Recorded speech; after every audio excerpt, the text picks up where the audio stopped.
Hey, good afternoon, everyone. I'm Jennifer Zabasaja in New York. Thanks so much for joining us today for what I'm hoping is going to be a really exciting roundtable on the digital future of sports. So even before the pandemic, the global sports industry was trying to figure out a way to utilize technology to retain their current viewers, but also get new viewers. And what we saw over the past 15 months really changed the sports industry and really changed the way that they are having to embrace digitization. So today we have a really great lineup of panelists who are experts in the field and are ready to talk about this. You can see some of them here. So I'm really looking forward to this. Thank you, everybody, for being here. And let's just get right to it. I mean, there's so much to talk about. George and Wayne, I kind of want to start with you guys, and then we'll open it up to everyone else. It's pretty, there's a consensus that Gen Zers and millennials don't watch or consume sports the way their parents did. But what did you see over the past 15 months that really sort of solidified that statement and made the people who you're working with in the sports industry rethink how they're using technology? George, maybe we'll start with you. Okay, great. Well, listen, what we saw at the highest level was that our companies, we invested around the change in media consumption.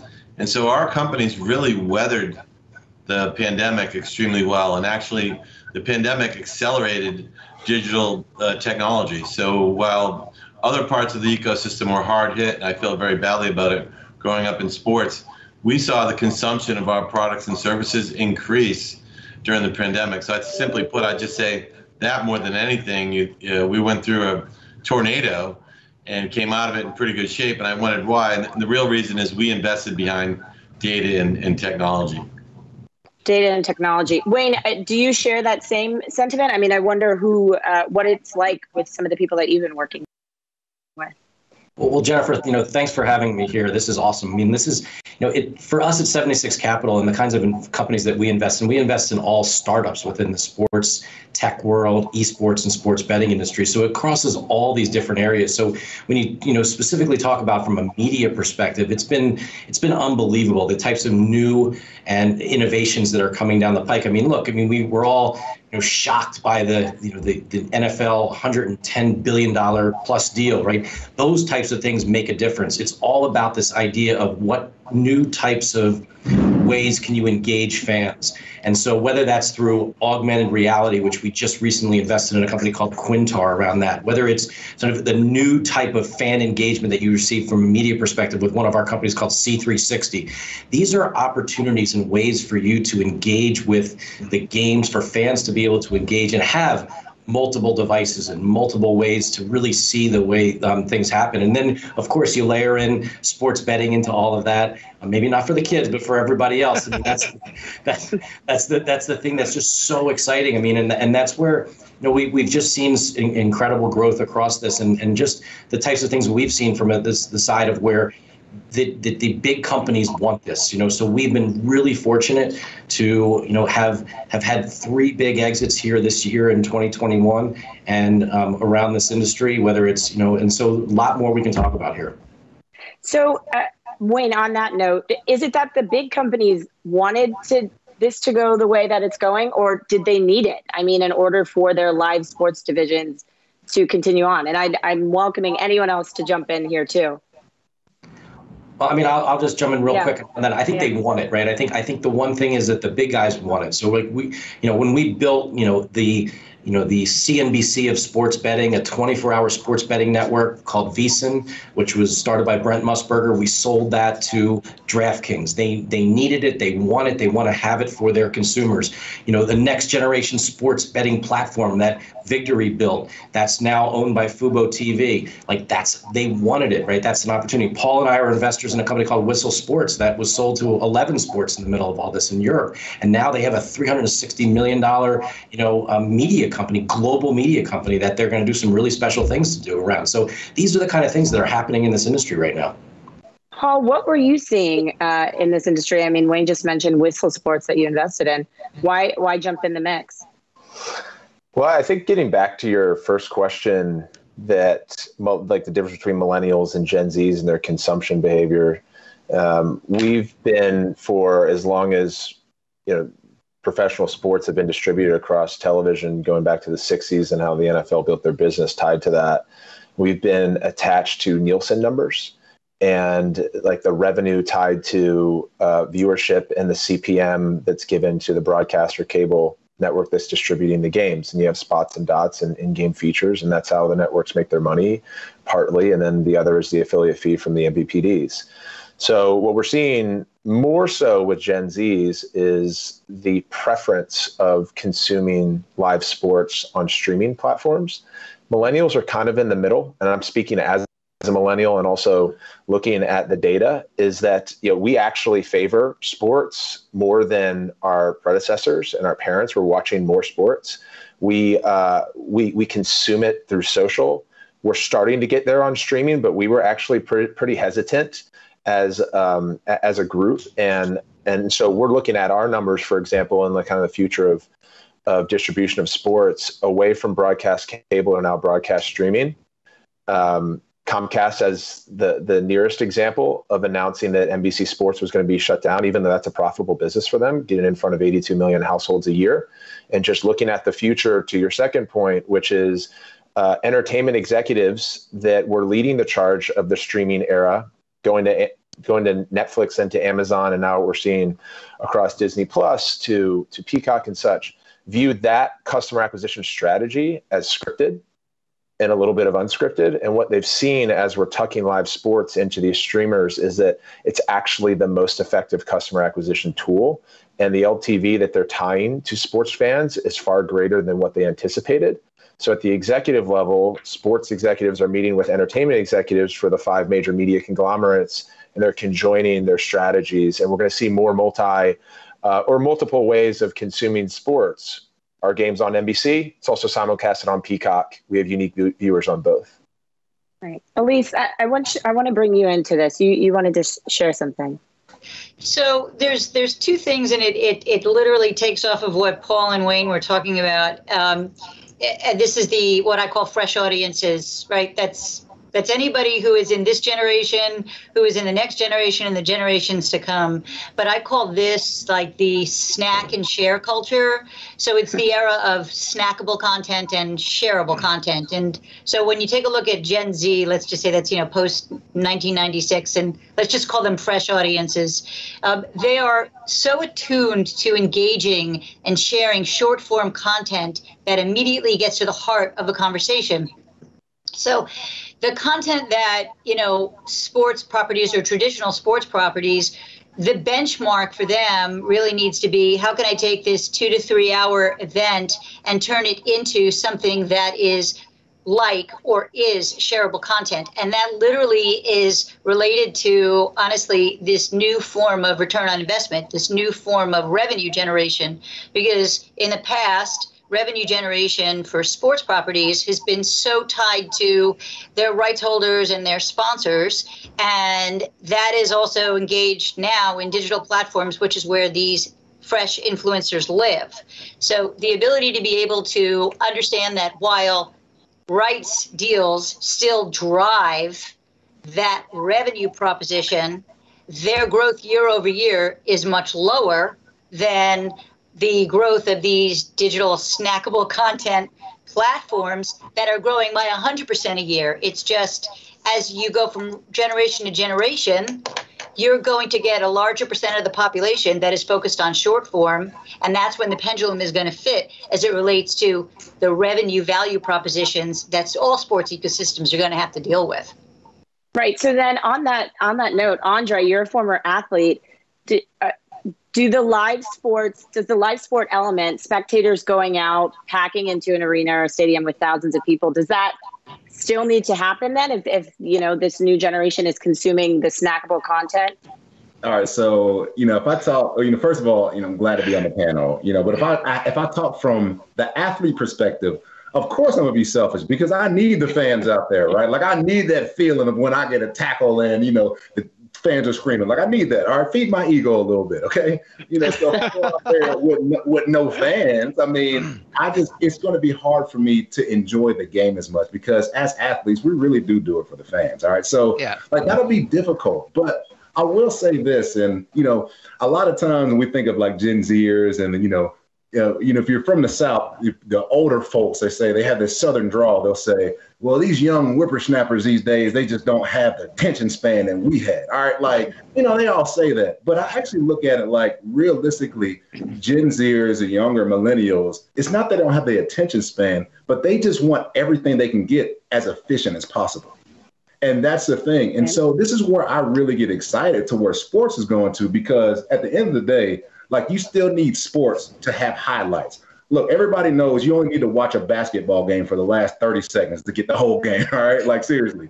But you still have to have that basketball game to get to that last 30 seconds. You got to.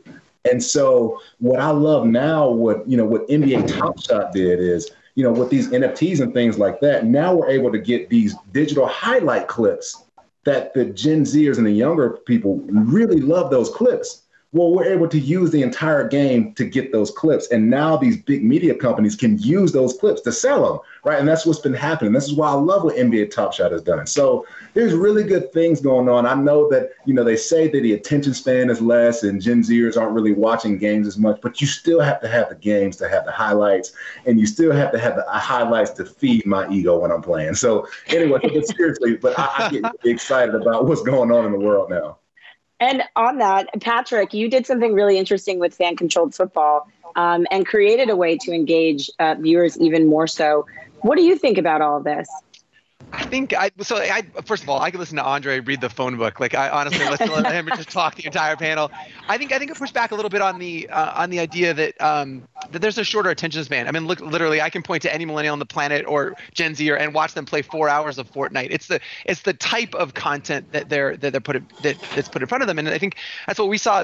Last season with fan control football was that literally, for folks who don't know, that it's Madden in real life. Fans choose everything that goes on and determines everything that happens on the field. They're determining rosters, they're calling plays in real life. And so, I think if you're providing that lean forward experience and, in other kind of more traditional sports, that second screen experience, if you're providing the ways that fans can engage and that younger audience can do that they'll pay attention for a much longer span of time. So I'd push back on the fact that it's a shorter attention span. It's the type of content that's in front of them. Is anyone doing it right? And I kind of open that up to anyone to weigh in. George, I see your hand raised. Do you want to weigh in? Yeah, I would just say that I think what you're seeing is going to see a change. We're talking about all these new technologies that allow people to engage with consumers. Absolutely. And you are going to see audiences get smaller on linear television. People are going to experience things different ways. And what I think the world's going is shifting to the more importance of the lifetime value of the customer. What does that mean? Or give you an example. So we run the NFL OTT in 181 countries. And, for a long time, the NFL looked at, what do I get per subscriber? And really didn't look at the lifetime value of the consumer. And so when you think about laddering up in different pricing options, your engagement with the consumer is much greater. And in the end, it's the relationship with the consumer that you're going to monetize. Giving an example further, like NFL Game Pass, today we sell 20 games plus the playoffs. Someday we're going to be selling services and products and placing bets on NFL Game Pass. So it's that interaction and the value of the engagement with the consumer that leagues and properties over time are going to monetize. And I actually think that might be even greater than what the business is today, but it's going to change over time. And the value has to be placed on how strong is that connection, which is all the technologies that everybody is talking to, the engagement, and how do you monetize it? That to me is the future of sports. Scott, you work for NBA, the NBA. We're in the middle of the NBA playoffs here. How do you think the league has been doing on some of these points that we've been talking about, sort of engaging new viewers and really pushing it forward to increase people's viewership? First, I'd like to encourage Andre to watch the first quarter of the Atlanta Hawks game. Everything Trae Young does at the first quarter. You don't want to watch just those last 30 seconds. You're going to be missing blooded. So you went there. We've been focused on this for a long time. In NBA, we are a leader in social media. We've adopted technologies early on, and our following now. We have 20 billion social followers around the world across all of our platforms. And if you look just in the first round, we had over 100 million views on YouTube. So our audience is engaged, and I also completely agree, with Patrick's point that what we're finding is once millennials, Gen Z, when they find the content, they will watch long form content. In fact, that's what they want, and it's just got to be compelling content. And they're flipping around because people are not keeping them connected to what's interesting. So I guess MLB is not on the game, but let's say if you're watching a Major League Baseball game, there's a lot of time to pick your phone up and see what else is going on in between pitches or in between innings. So it's our job as content providers. I know we got an NFL, we got NBA, nobody from MLB, so it's an easy target.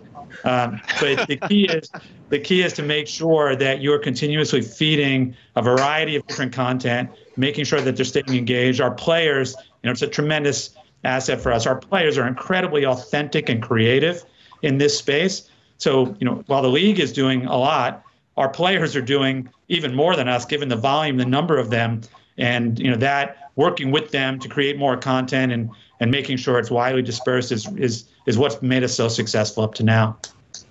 Paul, Andre, can you guys both speak to that? Because you're both, Paul, you're a current player, Andre, you're a former player. How much is the onus sort of on the players to engage with viewers to continue to push forward the digitization of the sports industry?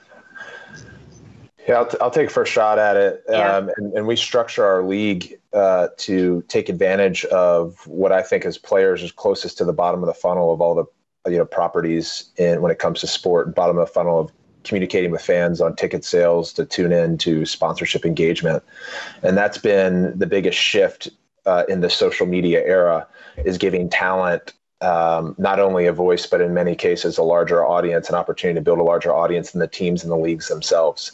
So we structure our player contracts to not only have our players involved in what I had mentioned, but our players also have stock options so that they can benefit from that rising tide of league, team accounts, and players in unison, and what I call creating a bottleneck on the news feed of all these social platforms. So super important. Athletes need to feel compensated in doing such. And one more comment on the broader trend as I listen to all these experts talk, is that consumption is actually up. It's way up.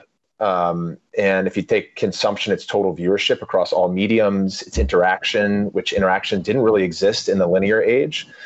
So that's a good thing. And to your kind of broader question, what's going to happen next is we're going to see media and networks in particular, alter the way that they're structuring deals with leagues. And we just saw a wave of big deals come through.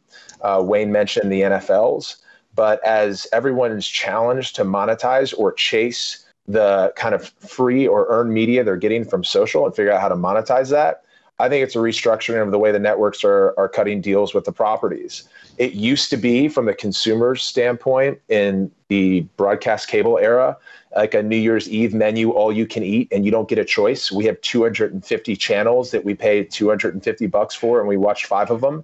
Now we've just shifted to an a la carte menu. The pricing will net out, but the shift in power has gone to the consumer, and now it's incumbent on the networks in relationship with the properties to be where they are. Wayne, Elise, I'd love you both to jump in here. Well, Elise, go ahead. Okay, well, there's so much to unpack, but one of the things I think is really, really critical, it was both what George and Paul we're just talking about, honestly, is the power's in the hands of the consumer.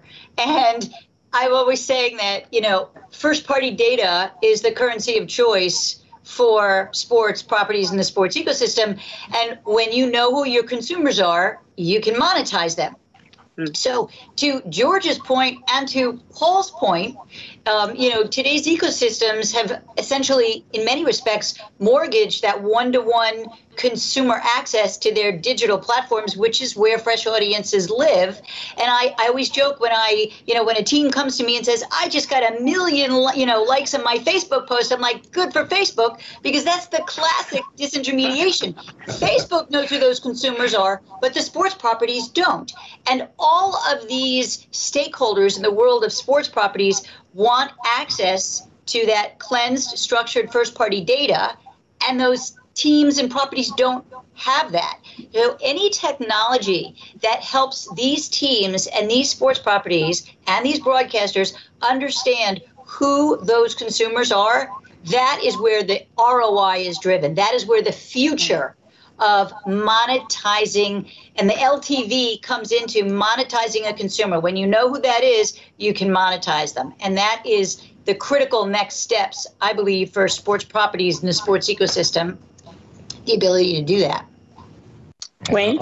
Yeah, Lisa, I mean, I completely agree with you. And that's what we find so exciting at 76 Capital about investing in the entrepreneurs who are truly changing and pushing and innovating the whole sports industry. Because these kinds of this data, this type of analytics, all this information that's now available, that's out there, that's the opportunity to build a next generation company. And to tie on the question you had before, Jennifer, about that you mentioned to Paul and Andre about athletes, I mean, that's one of the big things, and part of our overall thesis at 76 Capital is that, you can't just invest in a sports related company if you don't have an athlete or a coach with you. It's like investing in a biotech company without a doctor or a scientist. I mean, I don't get it. It's one of the things that I know, Paul and I have talked about for years. I mean, we got to get the athletes in the room with the entrepreneurs to create, if we're really going to create something amazing within the sports industry, because they are, guys like Andre and Paul have played at the highest of levels. And there's so much information, there's so much experience and so many things that they can tell us about the kinds of companies and things that we're building to try to make sport even better. Yeah, Andre, I'd love to hear your take too. Yeah, so question that you asked earlier, you asked, a company that was out here that's just kind of doing the future of digital media now. Like, I got to shout it out to them, that Fan Control Football is doing it right. All right. And it's not because, our group, we are investors in Fan Control Football, but I've been to the games and I've just seen just what they've done from, just like what Wayne just said, is not only just creating a business, but also bringing athletes on as owners, right? Like, Marshawn Lynch is one of the owners. And it was so cool. When I was at one of the games, Marshawn was there. Marshawn, since he's an owner, says, you know what? I'm deciding that I'm going to suit up for this game and go play, right? And he went down there and went in the locker room and suited up. And he could have played, but he said, you know what? I don't want to take one of the spotlight from one of the players out there. I've had my time. Let him have it. But the cool part is he could have done that because it's his league. He's part owner. So, that's the first thing. The second thing, again, I get excited because when I was playing in the NFL, we used to have this saying, the media is the devil. Okay, I'll say it again. The media is the devil. Okay, and so we used to always say that the media is not your friend. And, you got to watch out for what you say. But nowadays, athletes, we say it now, look, I am the media. Seriously, I create my own content. I create my own platform. And there's going to be a day, which is coming really, really soon, that athletes are going to say, well, why am I posting, just like what Elise said, why am I posting on Facebook when I can post on my own platform, right? And have my own system. Why am I posting on Instagram? Why am I getting Instagram followers? Why don't I get Fluellen followers, right? Have my own system. And so I really like where the trend is going, not just for the businesses out there, but the athletes who are thinking more entrepreneurial are saying, look, let's just start our own platforms. We have the influence, we have the capital, and we got people that want to be around us. All right. So those three things, you can get a lot done. So that's why what we do at Beyond the Game Network is we're just a group of athletes and business executives that come together to do stuff as a team. And I really see the trend of that happening in sports, period. Does it also potentially open the door, and George, I'd love for you to weigh in, open the door to, you're talking about athletes being in the room, lesser known athletes who maybe aren't a Marshawn Lynch or someone like that, or even on a global front for more people to get to know lesser known sports, like Paul, you play lacrosse. I mean, I'm just curious if you guys have any take on that.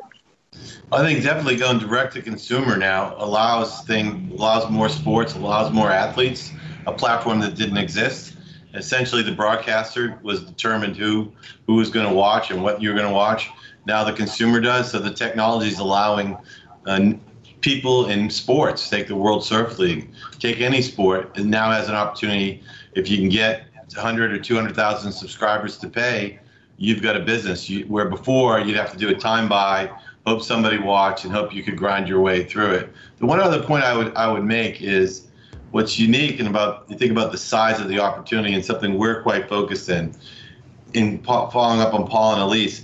If you think about it, sports was predominantly linear television, which was B to B to C.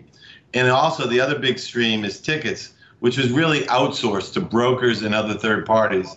Therefore, the sports properties really never had the expertise, the consumer marketing expertise that's needed to get that lifetime relationship with the consumer. And so there's an enormous business opportunity filling that void. And I think the people in sports that do that better than others are going to succeed faster.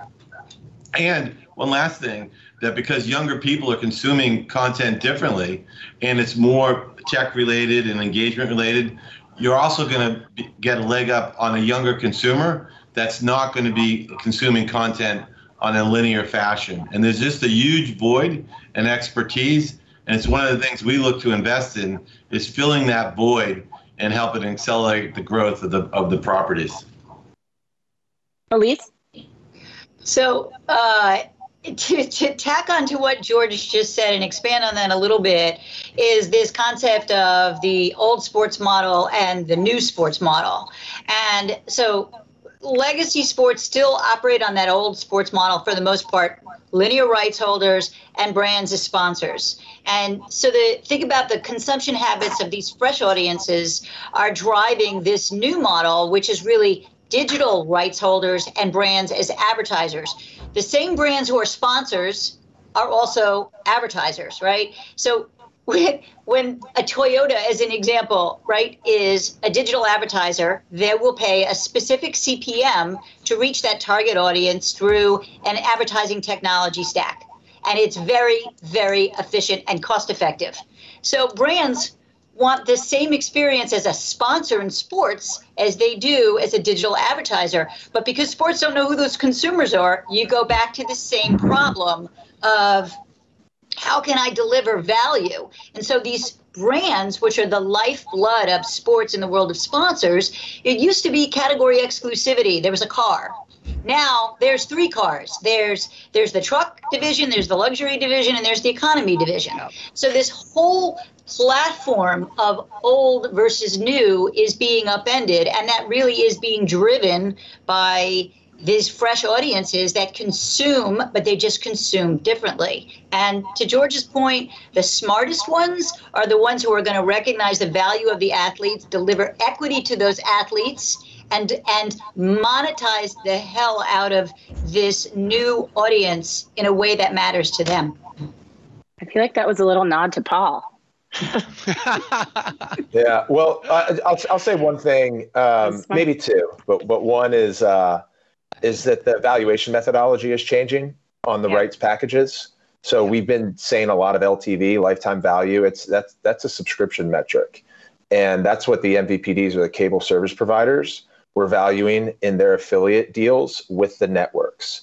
Now the networks are launching their own streaming platforms and they're building their own subscription services. So the lifetime value methodology that they're going actually bodes well for long tail sports, because there is unlimited programming windows on streaming, which is different than a fixed number of windows on the linear era. And then number two is they're valuing your property in the tens of thousands. If you can drive 100,000 plus subscriptions, that's super valuable, but it's also much more attainable for long tail sports to do that than being in the fight with the legacy leagues to drive tens of millions of viewers, in some cases a game if you're the NFL. So that valuation methodology has changed, and it benefits new entrants like ours, Fan Control Football League and such. The last thing I'll say is what's amazing about being in the business of sports on the property side, and why we're now hearing a lot more language around enterprise, is that yes, we need to figure out monetization of the views and the interactions that are happening.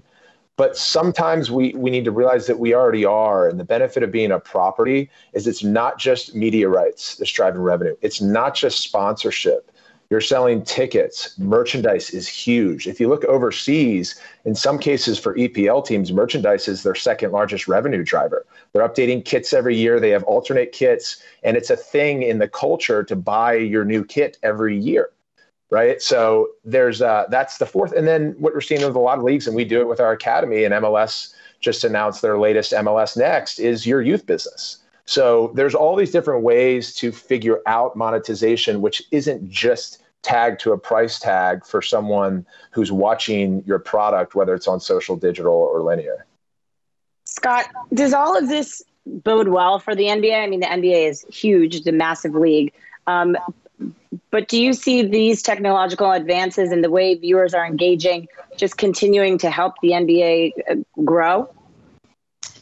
Absolutely. Our audience is very young. Our median age is in the 30s.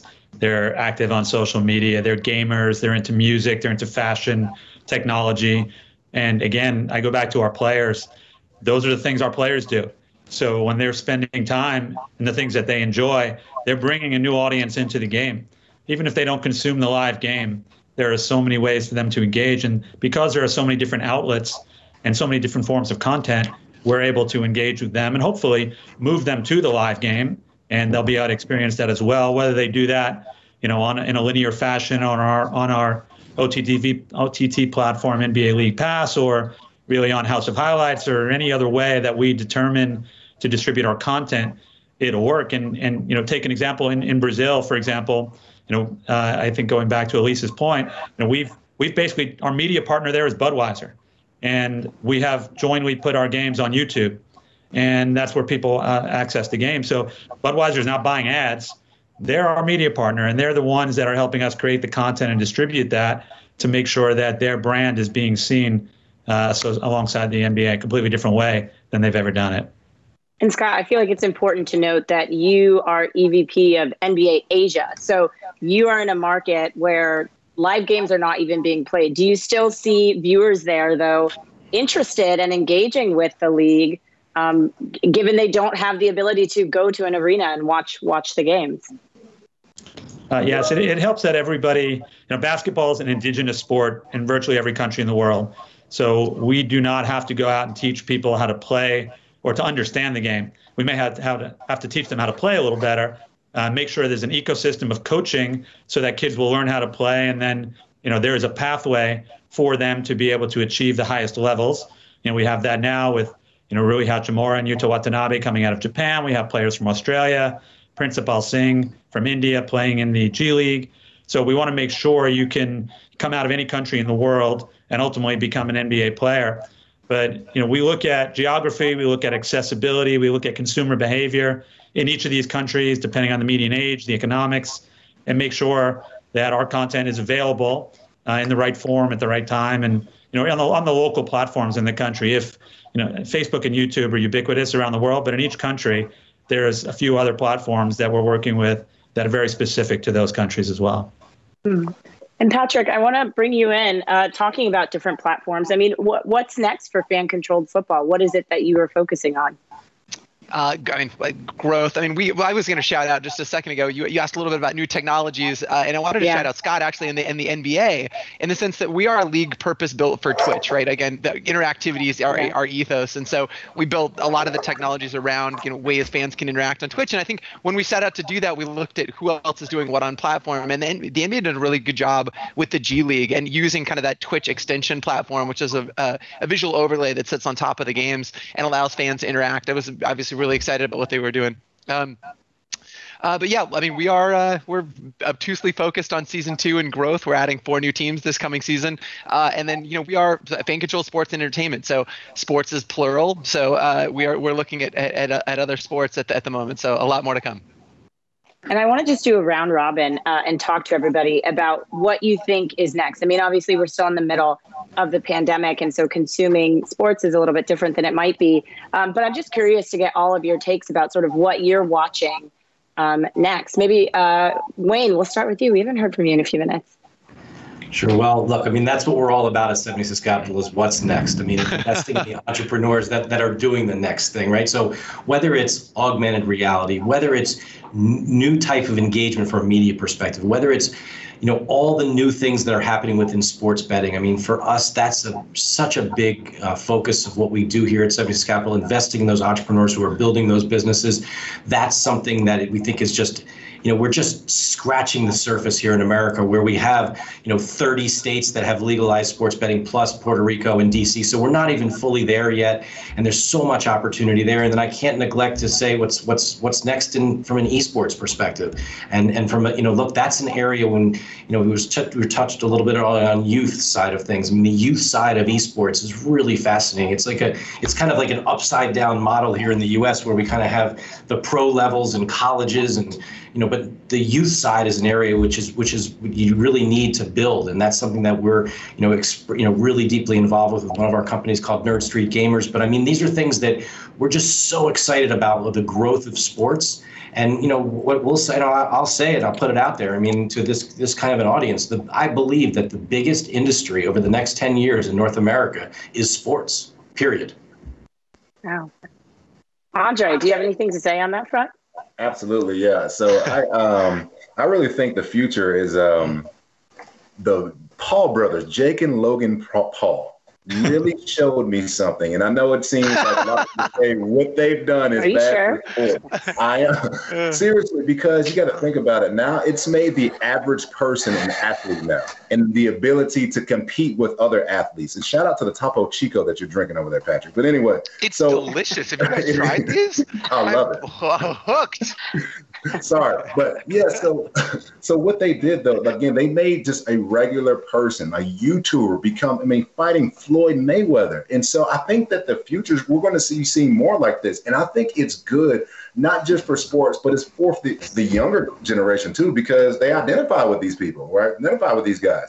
So I think there's even bigger opportunities for regular, quote unquote, average Joes to start being able to link up with these superstar athletes, and both parties making substantial, making an income for themselves. So I think about it like that. I know a lot of people don't like what the Paul brothers did, but I really look up to them because they created something that we really haven't seen before. I'm sure they'll appreciate that. No, I think that's a really important point. Just opening up audiences that maybe we didn't know. Elise, I also wanted to ask you, what do you think is next, and how could this technological revolution, we were talking about it before the stream, but potentially help female athletes, right? Just having access to things that they didn't before. Well, I think it's both female athletes as well as women, and obviously members of the BIPOC community who are engaged in both the front end side of sports as well as female athletes. From a female athlete standpoint, athletes as influencers, which is humanizing the athlete and giving them the opportunity to connect directly with their audiences. They are influencers, whether they are, professional athletes or whether they're amateur athletes. And there are platforms such as, Obsesh and Cameo and a whole host of other platforms that engage and enable these athletes to bring their followings and literally monetize their following. So that is one way that athletes or lesser known athletes and even lesser known sports have the ability to kind of stake their claim. And then the other side from a technical aspect is the brain power that comes with the ability to drive technologies in delivering new application for sports. That brain power is universal. It's men, it's women, they come from, wherever their education is, they have thought processes. They take those thought processes, they put them into companies. Those companies are then, they are funded by the likes of Wayne, and they're funded by the likes of George. And then all of a sudden you have this enormous network of brain power that is solving problems in the world of sports. And it's only going to get bigger and better.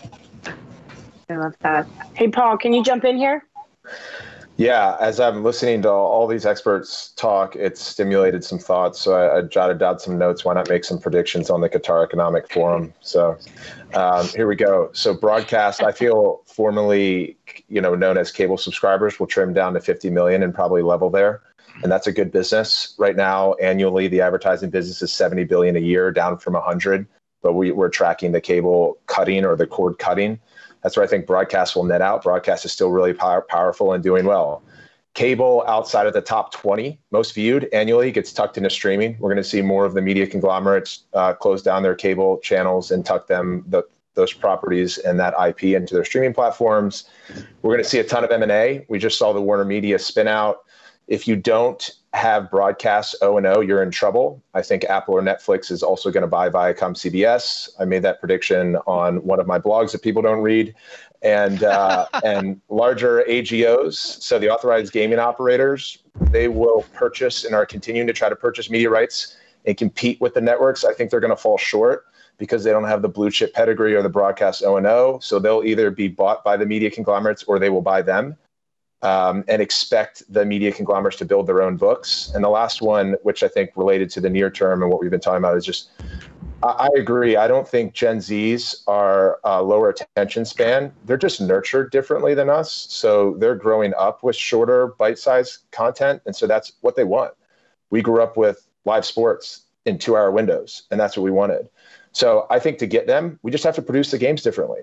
Because right now, YouTube highlights of games stretch sometimes 20 to 30 minutes, and the watch time is its entirety, but it's chopped up highlights. So that's how they're consuming. So the networks are going to start producing the games differently, and I think they'll see better total audience delivery. George, do you agree with that? Yeah, that's a lot of predictions, Paul. Thank you. Yeah, I don't give many opportunities to make them. I'm going to go read the blog. I'm telling you, I'm subscribing. I'll go on mute. I think the thing to look at, things I'm looking at, are regional sports in America, regional sports networks. It's a meaningful revenue stream to teams, and I think it's going to be under siege, just like Paul mentioned. So I think watching that transition from the old model to the new model and what that means financially is something to watch. I think gambling and gaming here in the U.S. is going to be an exploding market. You also have the Olympics and the World Cup coming to the United States in this decade. I think people have forgot that because of the pandemic. That's going to be on us before you know it. I also think it's interesting when you look at NFTs. I mean, Topps actually transacted, been for sale for a long time, transacted on the back of really the NFT phenomenon. I know Panini's looking at different options now, again, based on the NFT phenomenon. So what happens with that? Is that a fad, or is that something that has real legs? And then lastly, I think when you look outside the U.S., how some of these sports and federations navigate their way out of the financial challenges that the pandemic presented. Right now in the French Football League, you have real issues there. So how these international federations navigate the impact of the pandemic, those are the things I'm watching. Absolutely. That's important to remember. We didn't even really get to talk about Euro 2020, which is going on right now. Patrick, I'll give you the last word before we close out the session. Wow, what a so definitely subscribing to Paul's blog before we go, and Andre, I'll connect you with Marshawn ASAP, because I think that needs to happen. Look, I think what's next, and so obviously we've been really focused on the gamification of being a fan, right? Allowing fans to, again, that lean forward, whether it's betting, whether it's competing against each other, and so we're really focused on how can we deliver those experiences where it's gamified, and whether that it definitely will lead to monetization, but pulling folks through that funnel and allowing them to compete against each other and really redefine what it means to be a fan, what that relationship is with athletes and whatnot. So. That's great. Scott, I forgot to get your take on this. Last one. No worries. It really is, I think Patrick has it right behind him. It's fan control. We are looking for more microphones, more camera angles, more streams. We're working with a company called Kisway that, with very minimal communication, you can be a caster. Right, you just need a little bit of an equipment, put it in your home, and you can be a caster, and then you could have your 20 friends. They're watching the game with you as the commentator, or really anywhere. There's a limitless number of streams that could be going out there. So, making sure that the consumer has what they want in their experience and hearing, making sure it's available. That's really, I think, going to be one of our key focuses for the future. Wow. I mean, I think the general consensus is that the consumer is really sort of taking the power. But this is it's all sounding pretty good and pretty positive for sports as a whole. So I want to thank all of you for being here and just talking us through this really fascinating discussion. George, Patrick, Paul, Wayne, Andre, Scott, and Elise, you guys are all experts, and I'm so glad that you could be with us for the Qatar Forum today. Thank you. Thanks for having us. You crushed it. Thanks, guys.